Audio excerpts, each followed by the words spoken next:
Hello everyone, this is the New Rules Podcast and I'm your host Dimitri Symes Jr. We're coming to you live for the very first time on X and Telegram for an emergency meeting on Kursk. As of the recording of this stream, it appears that Russian forces have already liberated Sudzha, the main crown jewel of the Ukrainian invasion. We're still waiting on official confirmation from the Russian Ministry of Defense on that front. But based on the videos that are coming out, it seems like a done deal. We're also seeing numerous reports that Ukrainian troops have begun fleeing Kursk region. So we're very much seeing the end, or at least the beginning of the end of Zelensky's Kursk adventure. And to kind of give you an understanding of what's happening, why it's happening, and what comes next, we're very pleased to welcome in studio Elizaveta Igorevna. She is a war correspondent that is directly embedded with the Special Forces Battalion Arbat, which is fighting in Kursk region. Some of you may have seen Elizaveta a week ago on our show. She was in Kursk. She's now in Moscow. She came to Moscow, yesterday noon? So she has a fresh perspective. Elizaveta, so great to have you in studio. Hello, yeah, I'm very happy to be there. So, Elizaveta, as someone who just got back from Kursk, are you surprised to see how quickly the Ukrainian positions in the region are crumbling? No, it doesn't surprise me because in the war, I would say that turning points happens and it is too early to say about a victory or something like that. Anyway, now the Russian flag is hung out in the center of Sudzha, as we see the latest news, and our guys are doing very great job. But I would note that anyway, for example, some points that were taken in the fall, in autumn, no matter that the flag was hung there and our troops took these regions, till the time now, I will say that these territories are still being cleaned, and no matter that there's our regions now, Ukrainian troops are continue to hit hard in these territories. So anyway, we need some time, and I think it will take some months to take Sudzha fully, yeah. So you expect there to be some sort of Ukrainian remnants resisting in the city, and sort of making it a gray zone of sorts where you can't really live normally, because even though Russians control 90% of the city, there's that 10% where the Ukrainians are still hiding out and they shoot and they do all sorts of other stupid and terrible things. Yes, and in addition, Sudzha isn't the whole Kursk. Yeah. Anyway, we have some other points, for example, Plyokhova and the territories that near Plyokhova, Guiva, and some other territories that also should be cleaned up. And Sudzha is just a symbol and one of the biggest points, but not the whole. Yeah, but I think that Sudzha, as you pointed out, was sort of the symbol of the Ukraine's Kursk invasion, because it was the largest town captured by the Ukrainians. And the Ukrainians were clearly hoping to use it as a bridgehead to move on to other places. So the fact that Sudzha fell, I think that it's definitely a symbolic defeat. We see the latest news, and our guys are doing very great job. But I would note that anyway, for example, some points that were taken in the fall, in autumn, no matter that the flag was hung there and our troops took these regions, till the time now, I will say that these territories are still being cleaned, and no matter that there's our regions now, Ukrainian troops are continue to to hit hard in these territories. So anyway, we need some time, and I think it will take some months to take Sudzha fully. Fully, yeah. So you expect there to be some sort of Ukrainian remnants resisting in the city, and sort of making it a gray zone of sorts where you can't really live normally, because even though Russians control 90% of the city, there's that 10% where the Ukrainians are still hiding out and they shoot and they do all sorts of other stupid and terrible things. Yes, and in addition, Sudzha isn't the whole Kursk. Yeah. Anyway, we have some other points, for example, Plokhova and the territories that near Plokhova, Guiva, and some other territories that also should be cleaned up. And Sudzha is just a symbol and one of the biggest points, but not the whole. Yeah, but I think that Sudzha, as you pointed out, was sort of the symbol of the Ukraine's Kursk invasion, because it was the largest town captured by the Ukrainians. And the Ukrainians were clearly hoping to use it as a bridgehead to move on to other places. So the fact that Sudzha fell, I think that it's definitely a symbolic defeat. But what about the military implications? What does losing Sudzha mean for the Ukrainians? For the Ukrainians, I think it means like another lose. But I will say that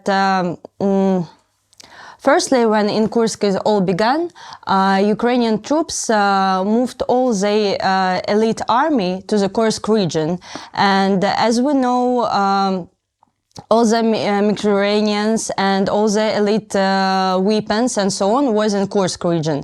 But now the situation is moving forward, and all elite troops are moving to the Pokrovska region. Yes, I'm sorry. And the situation is changing. So in Kursk, I think we will clean up the Ukrainian troops, but the front line will move to another region.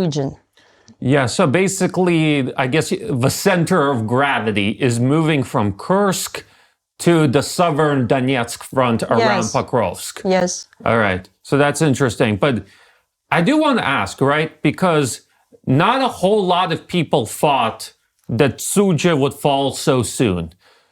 How were Russian forces able to deliver such decisive blows to the Ukrainians? What are the biggest reasons behind the recent Russian success in Kursk? I will say so that in war, in special military operation, there are very rarely that spontaneous things are happening. And I will note that the success in Sudzha is a months of work. And anyway, the heroic Operation Patok, where our army had enormous success, where Akhmat and other forces made a really cool job. It needed a lot of time to prepare for it. And I think our success is just strategic work of our army, and that's all. It's not something like a spontaneous thing. Yeah, I mean, like you mentioned Operation Patok, which is the surprise attack through the gas pipeline that Russian forces took to capture the industrial section of Sudzha. I watched the video interview with one of the commanders of the operation, this guy with the call sign Zombie, former Wagner commander. Mm-hmm. And he explains how they basically began planning this operation 3 weeks ago. They started letting oxygen into the gas pipes. They started bringing in lavatories, food, ammunition, basically this big logistical operation. The other thing, though, a lot of our viewers, along with us, have been quickly monitoring the situation in Kursk. And they've seen all of the drone videos where Russian troops continually attack Ukrainian vehicles moving on the roads, trying to hide in the forests. And it didn't seem that the Ukrainians could do all that much to stop it. Would it be fair to say that the Russians sort of had this systematic strategy over the past month, 2 months, of trying to suffocate Ukrainian logistics in Kursk? I think that is a good argument, but I would add about the Operation Patok. You said that it took several weeks. As I saw the interview with Ahmad, they said that it was for months. Several months to prepare for this operation. And I would add that this operation is just a little step to the victory. Like the internet and the media sources, they are shouting about like the victory is very close and we're taking Suja and we'll clean up all the Ukrainian troops. But I think it's just too early to celebrate it. Because anyway, we need to understand that the Ukrainian army is very well equipped. And no matter that we have the latest news that Washington is stopping a ceasefire and for 30 days. And Ukrainians supported this suggestion from the Washington. I think that it's too early to say about the real negotiations. So you mentioned that the Ukrainians are well equipped, and you urge our viewers to be cautious when it comes to Kursk, that this is just the beginning of the end, it's not the end itself. I guess sort of, in your view, what are the current strengths and weaknesses of the Ukrainian forces in Kursk? The main, oh my God, I forgot the word, sorry. The main thing that, the main strength of Ukrainian troops is drones, because Ukrainian army doesn't count money when we're talking about drones, FPVs and other ones. And I will say that after our troops entered Suja,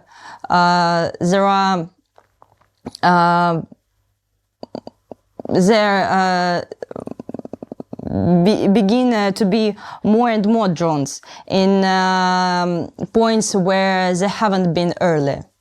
So this is the main strength of the Ukrainian troops. I think so.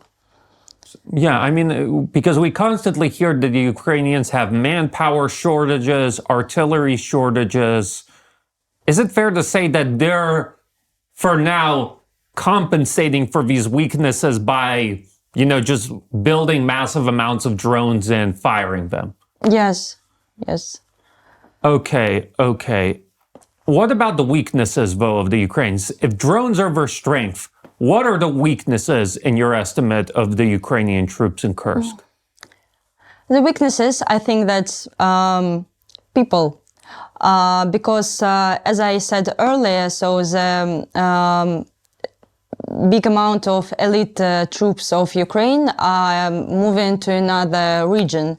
And now in Kursk, the main part of the soldiers and army are people who are on the S4 less than a year.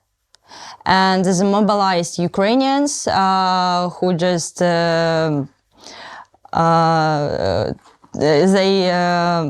came from TCK. Yes. And there is not soldiers fighting, for example, till 2014 or professional forces.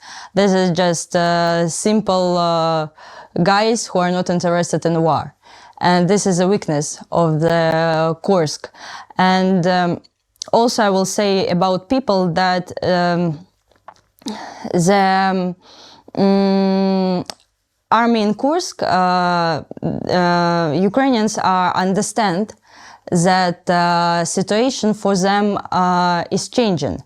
And as we see, there are a lot of people who pass their positions and go to the Russian army. Surrender, yeah. And I think that's a good point. So they're not only less experienced, they're also more easily demoralized. Yes, of course. Yeah, I mean, we have seen a number of videos over the past several days of Ukrainian troops surrendering to Russian forces in Kursk. Okay, but I also remember that, I guess, do we know why the Ukrainians decided to, instead of keeping their elite troops in Kursk, why they decided to send them to Pokrovsk instead? Do we have any sort of understanding why the Ukrainians basically downgraded the importance of the Kursk front? Well, about moving to Pokrovsk region, it's always very comfortable to have all your forces in one region. And as we see in the Kursk region, they are losing their positions. This is a fact. So they have to move to another point. And as we see also, this is 3 days which Trump gave to Ukrainian army. It's like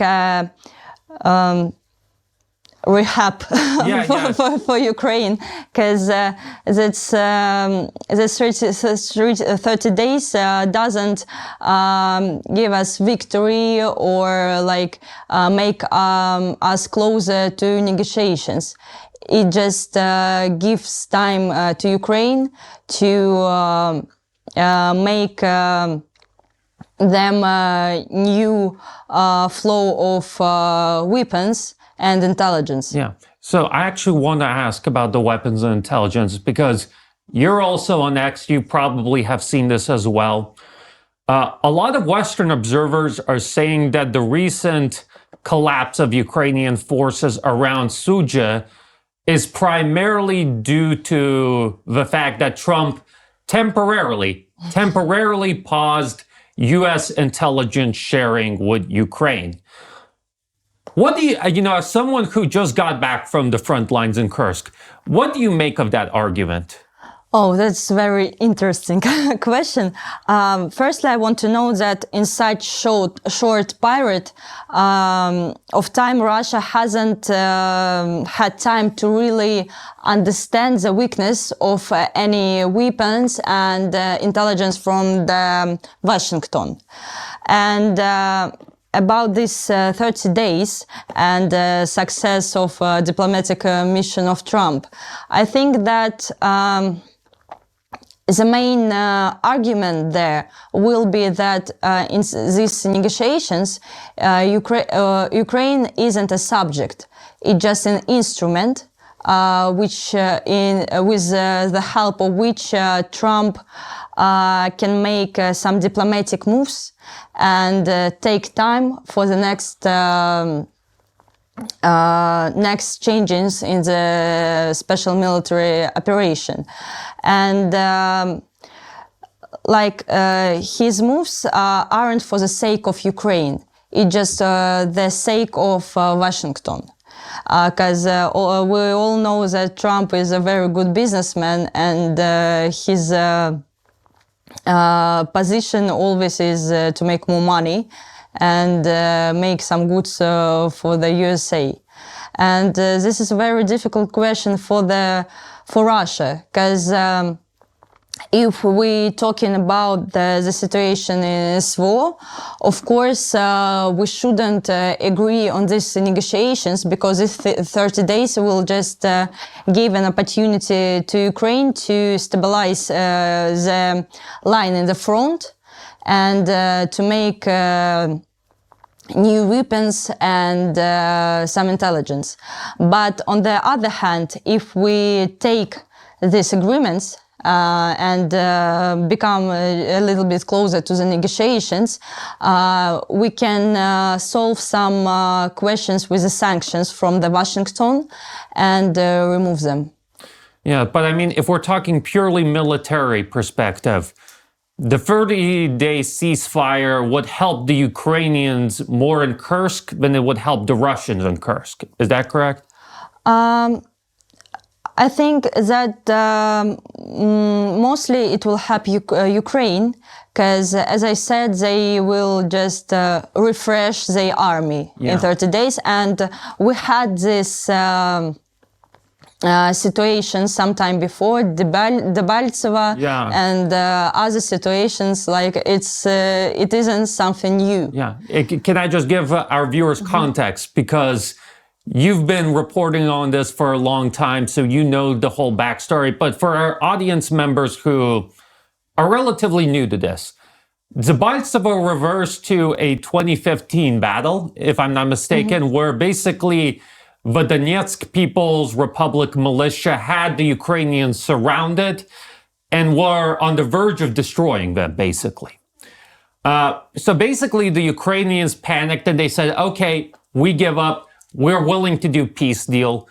And that's how we got the Minsk II peace process.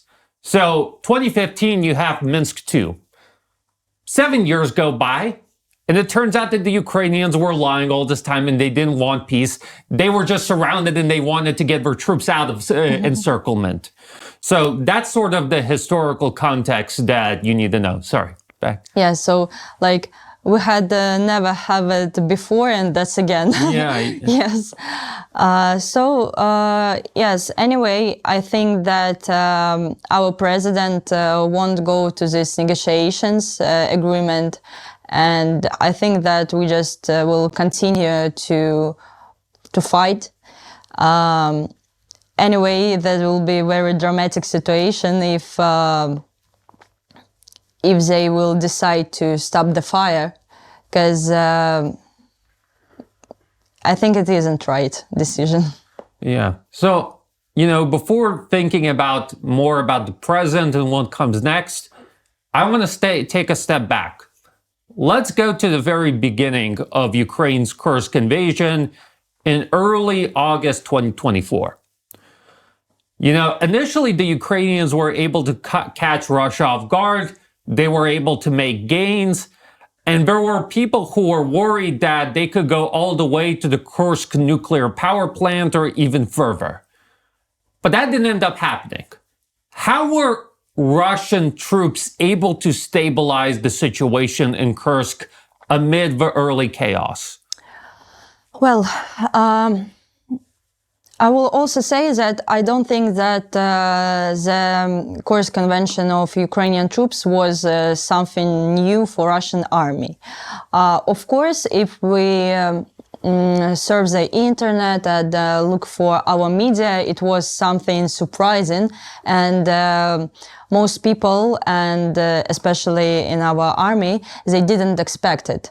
But as I said some time ago, even in 2023, Prigozhin was talking about the invasion of Ukrainian troops in Kursk and Belgorod. So I think that anyway, most of our forces in army, they, however, thought about it, and somehow were prepared. Of course, our enemy is very well equipped. That's true, and we had some time to prepare when it all began in Kursk, and to prepare some new moves in the region. But I will say that our army is the best army in the world. As we see historically in Russia, it was a lot of wars. Like every year something is happening and our army is working. So of course we faced a real power of Ukrainian troops in Kursk. Of course, because they have a lot of weapons from NATO and a lot of mercenaries. But anyway, our army is very well equipped too. And yes, it took some time to stabilize the situation, but I don't think that it's very much time. Several months, it's okay for the war. Yeah. And so you mentioned that. So I guess sort of how are Russians able to, I guess, sort of stop the advance, Ukrainian advance with Kursk? Was it that they were able to quickly mobilize troops from other parts of the front? Or what was it exactly that Russia did that helped stop the Ukrainian advance in Kursk? Of course, we moved some of our army to the Kursk region, because if we see the card of special military operation, it's a lot of regions and it's very large. And of course, it needs some time to move. For example, from Donbass to Kursk is kilometers. Yeah. And of course, in Donbass, for example, stabilize positions, and it needs some time to remake them and to move to another region. And of course, it took time. But anyway, if we see the success of our army today, and it is very cool. And I think that some months in time of war, it's okay. Yeah. You know, you mentioned that the Ukrainians are very well equipped. And when you say they're very well equipped, as I understand that, you're saying that they're very well equipped by NATO. Yes. And so this is, I think, important to highlight for our viewers, right? Because when this whole thing started, the Biden administration basically said, we didn't know about this, we had no connection to this, the Ukrainians decided to do it on their own, and that's their business, we're not getting involved. But as you point out, the entire Ukrainian military campaign in Kursk was based on Western intelligence and Western weapons. Yeah, that's right. And in addition to equipment of NATO, there are guys from NATO. So there's British people, guys from France, America. There are a lot of Mercenaries. For example, some time ago, I had an opportunity to talk with Mercenarian from Britain, who was taken by our investigative committee. So he's a young guy, only 22 years, from Britain, and he decided to join the Ukrainian army. And what surprised me, it's money they pay for them, $6,000. I think that Ukrainian army, I think Ukrainian guys doesn't see such amounts. So you say he's a young guy. Was he a young guy with previous military experience, or was this just some random young British guy that saw a lot of pro-Ukrainian content on the internet and said, let me go on a hunting safari in Kursk? He had just a small military experience, as we have in all countries, that our men go to military for 1 year. Yeah. But I don't think that is just like a cool military experience. Yeah. He was inspired by the propaganda of UK's government and all news from the internet. I will say that, of course, American, Europe's and British propaganda works very well. And I will also add that in some cases, I think they are working better than our media. But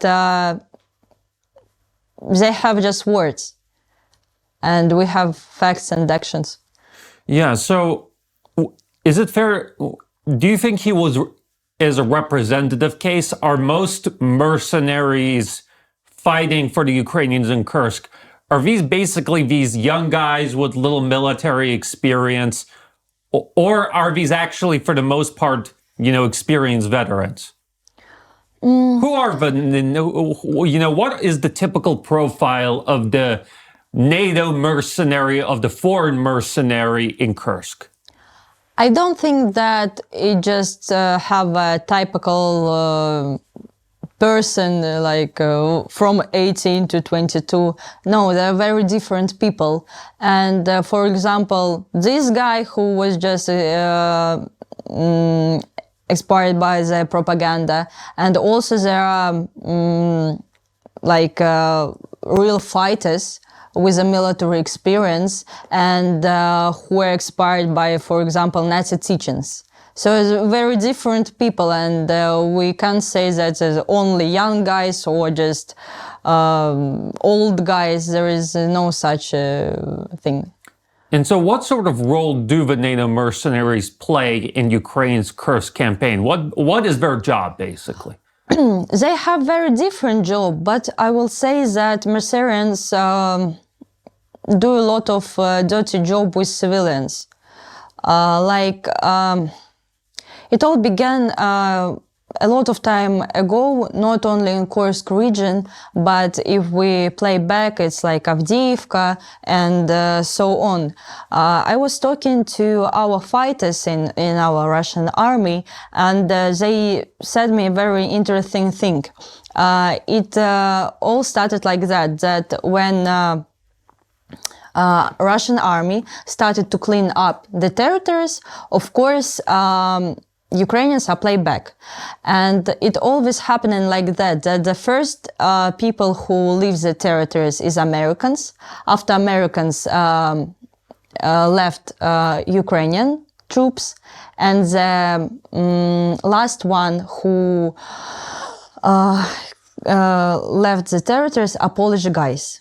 Really? Yes, because Polish guys like to have fun on territories, and they kill the civilians and make some terrible things with them. So the Poles, when we see some of the horrifying footage coming out of Kursk, right? Because a lot of us have seen, for example, the videos from the village of Ruska Porechne. Yeah, that's terrible. Where you see basically these civilians who are tied up, who are murdered, and they have clear signs of torture on their bodies. Are you saying that a lot of these war crimes are committed specifically by Polish mercenaries? Yes, and unfortunately, that's true. Not even Ukrainian troops, but Polish mercenaries. Yes, even Ukrainians. I some time ago I was speaking with the civilians who left Ruskaya Porechne in Plyochovo some time ago, and they said that even Ukrainian soldiers told them that please leave the territories because the Polish guys will come soon and they will kill everyone. So the Poles are the biggest sadists right now, and they're interesting. Do we know why that is? Is it this sort of like, genetic Russophobia, or is there some other reason why the Poles seem to especially delight in killing and torturing civilians, even more than the Ukrainians? And the Ukrainians are not any angels, by the way.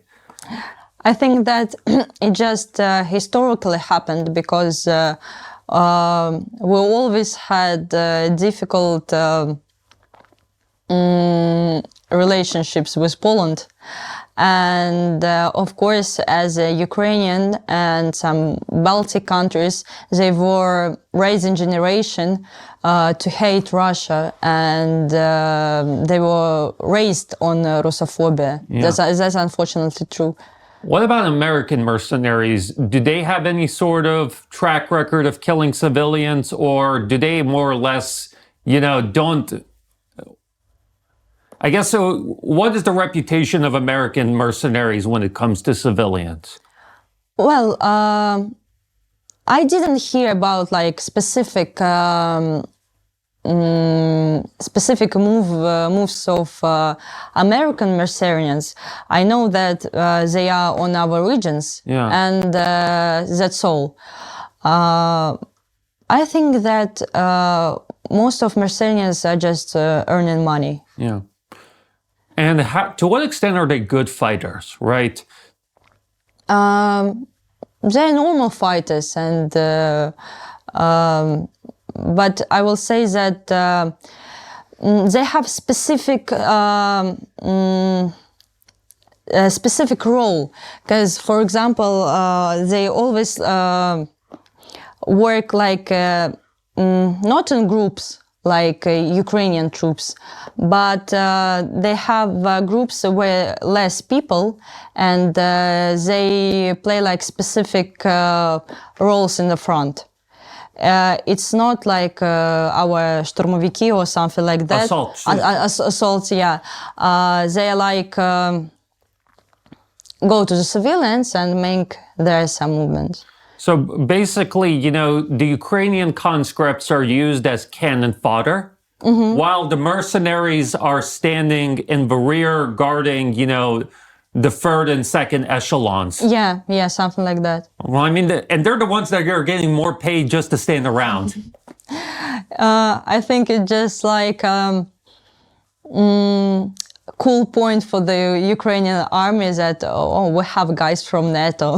I mean, you have to be such a cargo cultist to like hire some random 22-year-old British kid, pay him, I don't know what, 6 times, 7 times more than you pay your average soldier, and not even really use them for anything. Like, they just get to sit around, take pictures for Twitter and Instagram. Like, I don't know, like, sorry, this is an aside. Like, there's a couple mercenaries in Ukraine that are constantly like sending me angry messages. And I wonder, where did they get the time? And now I understand where they get the time, because they're not doing any actual fighting. Like, they're just standing back while Ukrainians are being sent as cannon fodder, and they're like going on X and, you know, writing mean things to me online. Yeah, I find it very interesting, because like the mercenaries in the Ukrainian army are playing the role of propaganda, as you said also. And I will add that in Russian army, there are also people from the West. And I personally know the guy from Ireland, from America, Teddy from Hispaniola. He's very famous also on our internet, but they are working. And internet and media sources, they just, even they don't know about them.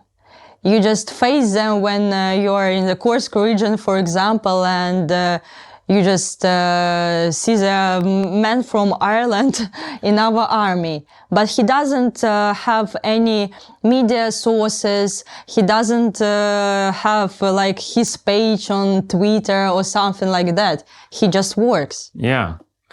It's the difference between being busy and pretending to be busy. Yes, definitely. Right. So I want to ask a fundamental question, Bo, because as you mentioned that this has been a long, hard fight in Kursk. And a lot of, you know, people on X, a lot of Western observers, so-called experts say that this is a demonstration of Ukrainian strength and Russian weakness. Because their argument is that the Russians should have been able to throw them out in days or in weeks, but instead fighting has gone on for months. Could you explain to our viewers why the battle for Kursk has gone on for as long as it has? Anyway, I don't think that is too long. But anyway, as I said earlier, Ukrainian army was very well equipped in Kursk. That is a real fact. All the elite fighters and weapons were transferred to Kursk in August. But now we see that the situation is changing, because our army is going to Suja, as we see the latest news, and Ukrainian army are losing their forces, and what is the main thing is their people. And anyway, I think even if we take Suja in some time, as I said, the front line will just move to another region, and that's all. Yeah, and you, as I understand, you're saying that capturing Suja is not the same as fully liberating Kursk. Of course, of course. I guess so. After Suja, what are the next steps for Russia? What are sort of the big battles, the big settlements that our viewers should keep an eye on? Well, for example, I will say surprise and exclusive information from our unit. No matter that today our unit is entering Suja with other guys, the next step is assault in Guiva. Guiva is, if we say in the card, is like there. Suja is there and Guiva is there. So it's to the south of Suja. To the south, yeah. Is region where is Plyokhova, and Guiva is near Plyokhova. And there will be assault.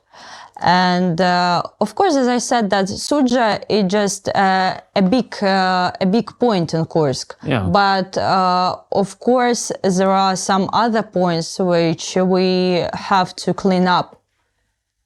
And have the Ukrainians had an opportunity to dig into these other settlements, build defenses there, or are they kind of, trying to improvise on the spot on how to defend it? I think that now they have some impression, but we are coming back to the question of 30 days. Yeah. I think that Ukrainian army will do its best to refresh their army and take a revenge, even in Kursk. Even in Kursk. So you think that the Ukrainians could actually try new offensives in Kursk? I think yes. But that seems like a really bad idea if you consider what's happened. Because, right, they gave their best punch in August, and it wasn't good enough, right? Mm-hmm. And if they do new punches, it's not going to get any better. Why would they do something like that? That seems stupid and counterproductive. They, Ukraine doesn't want to stop anyway. And I think that they will do their best to take everything from every single region where SWO is going now. And will it be Kursk or some regions in Donbass or even Belgorod, I don't know. They will do their best to kill more civilians, to kill more our soldiers, and to take more territories. And this, I guess, sort of actually ties in very well with what happened in Moscow yesterday, because you left Kursk, you arrive in Moscow, and you discover that there was this sort of massive drone attack, which thankfully, the Russian air defenses, electronic warfare defenses did a pretty good job of controlling these 300 plus drones. But there were still quite a bit of civilians injured, dead. It does sort of seem that there is a strategy of chaos by the Ukrainians. Yes, and it's very good that you said about it. If Ukraine wanted agreement and negotiations, they won't do attacks to Moscow and our regions, Belgorod, Oryol, and so on. If they want this agreement, they will stop fire and clean up their troops from our territories. Yeah. But as we see, they are going to Europe, Britain, and asking for more and more help and more weapons. Yeah. So I don't think that Zelensky and his friends want this war to be ended. You said you spoke with Ukrainian prisoners of war in Kursk, correct? Mm-hmm. What did they tell you about, the situation on the other side? Ukrainians? Yeah. Well, the Ukrainians with which I was talking, they were sitting in our unit because we took them in Plyokhova when we were cleaning it up.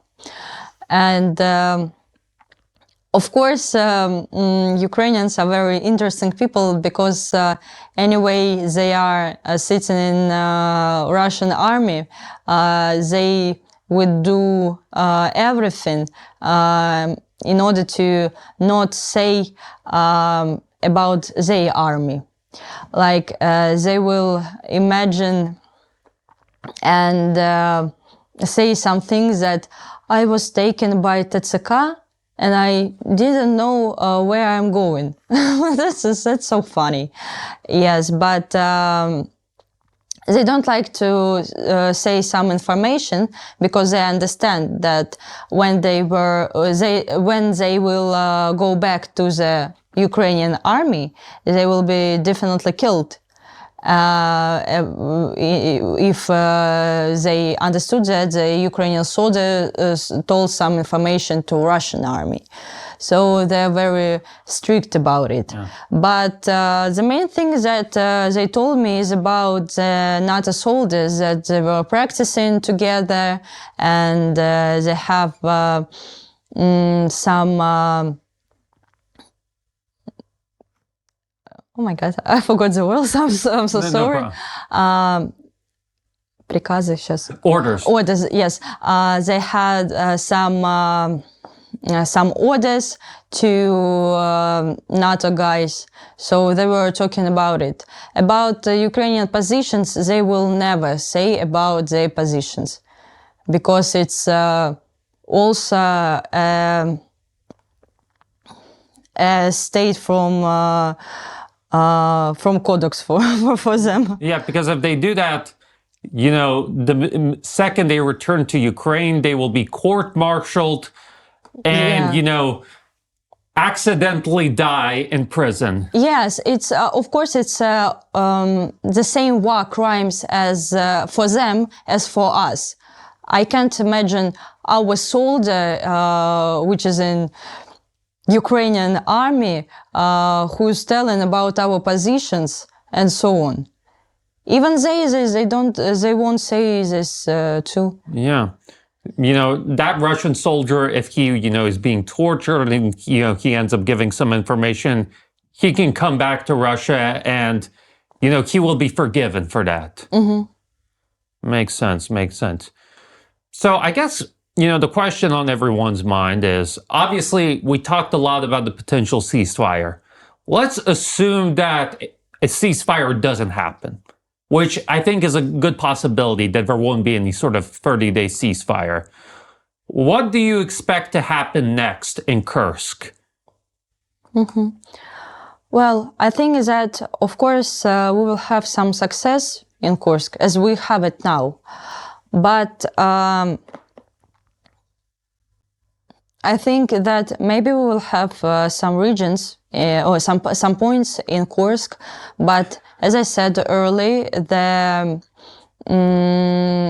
main point in this war, which is now in Kursk, it will just move to another region. Yeah. Yes, and about the stop of ceasefire, it's fair to say that a year ago, our president said things that if Ukrainian army will do, we will stop the special military operation in the same minute. Yeah. Ukrainian army should clean up their troops from DNR, LNR, Zaporozhsky region and the Khersonsky region. Yeah. And clean up their troops from the historical Russian land. Russian land and historical and administrative land, which was its territories in Ukraine. Yeah. If they do this, we will stop the military operation in the same second. Yeah. But as they didn't want to do this a year ago, till they don't want to do it now. Yeah. And we can't talk about negotiations till this question will be solved. Yeah. But I mean, you pointed out that very well that even if the battle for Kursk ends, next up is the Battle of Pokrovsk, which is going to be quite tough. For Kursk, though, right? How long, again, like, I'm asking a very broad question because there's so many things happening right now that we don't know 100%. But, you know, there's a good American expression, gut instinct. What's your gut instinct on Kursk? how long do you think, assuming everything goes well, how long do you think it would be for Russia to fully kick the Ukrainians out? Well, anyway, I think that it will take some months because, as I told earlier, for example, some points that were taken in autumn and were taken by the Russian army, they are cleaning up it till the nowadays. Yeah. But as we see, it's March. Yeah. And they were taken in autumn. And Ukrainian army is continue to strike in these regions. And I think that anyway, we, for example, take Suja and cleaning up from the Ukrainian troops. We have some months to clean it up totally.